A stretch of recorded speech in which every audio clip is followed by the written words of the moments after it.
It should be easy to remove the handle from a Brother knit carriage, but it isn't always. It's just a matter of 2 screws. They're located on each side right there. On all relatively modern Brothers, those that resemble this one, the screws and the position of the screws are the same. With the handle in the up position, the position we use to knit, there's some tension against the screws, so it can be easier to remove the screws with the handle lowered.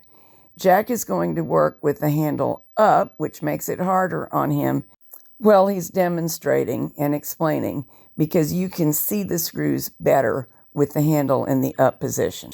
All right, we have a friend with a Brother carriage, and she's having trouble getting this handle off. I will tell you that a lot of times I put one hand on the carriage, and you really got to get on these things if they have not been out before. You got to have enough pressure that you'll shake back and forth. You can also do it this way.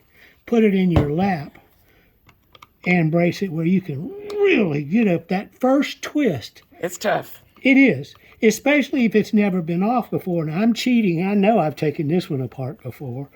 But here's what we've got. A number 2 Phillips cross point with a 4-inch shaft on it. If it's been stripped a little bit, notice the tip on this one has a blunt end.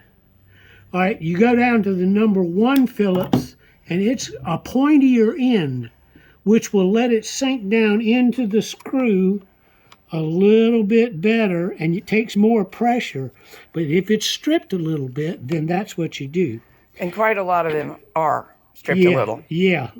Now, I'm going to pull it out and show you that the threads on the end are going into this metal plate right here. Okay, and you can tell from the lineup of the hole that it's going right near the top of this plate, and it is. So that's where your threads are actually attached.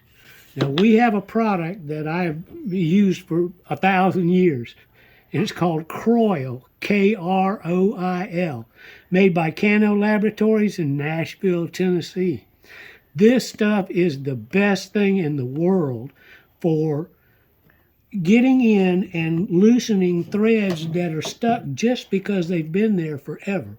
But am I right that it's not great for plastic, so you need to use it very sparingly? Right, it's not great for plastic. What I would do is turn it up and prop it where it's like this.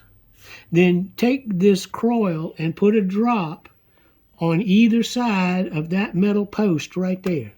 And you can see now where the threads are. And you see if we can. Yep. There you go. That's where the threads live.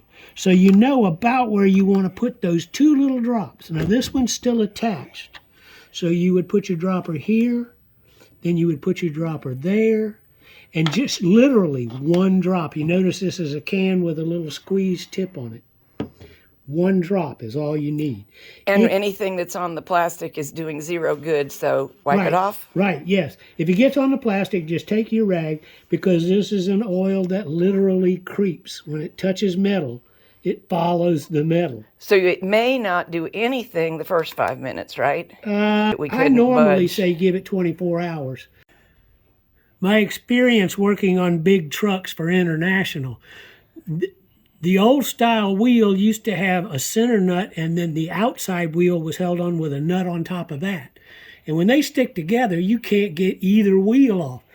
We have time and time again put this Aero Kroil on those nuts. Come back the next day, come right off. So 2 things. Now you know the right size screwdriver and what to do if that doesn't work by itself. Right, this is the best chemical I have found. But look at how fine that little cross point is, and I'll show you what I was saying earlier while the camera can watch. Here is the number 1 sinking way down in there, and you can see it twisted in my fingers. Here's the number 2 Phillips.